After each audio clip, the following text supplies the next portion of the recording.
by Rajesh Keshri.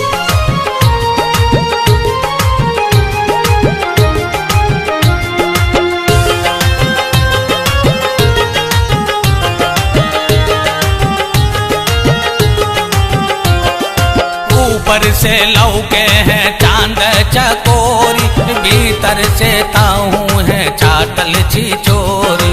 बाहर भीतर में देखे फर्क है, माय बाप के पगड़ी के करके गरक है। ऊपर से लौके हैं चांद चकोरी, भीतर से ताऊ है चाटल छिचोरी। हाँ, बाहर भीतर में देखे फर्क है, माय बाप के पगड़ी के करके गरक है। कतनो तो बोला मैं तैयो नहीं मनबो, कतनो तो बोला मैं तैयो नहीं मनबो। उम्र में है हम जोली गे। हाँ, हाँ, छोड़ा मुझौ सा तोरा लाज नहीं लागो, काहे बोलो ही ऐसन बोली रे।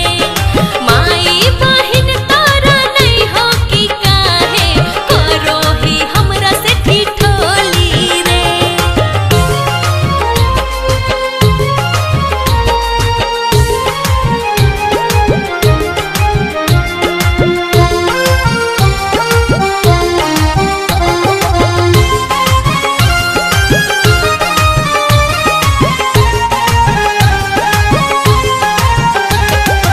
हमें बानई बहु तोरा मन के रानी, हमरा संग्राम में तो चलतो मनमानी। तोरा नियन हम कते देखलिए, अइले जवानी तो इहे सीखलिए। हमें बानई बहु तोरा मन के रानी, हमरा संग्राम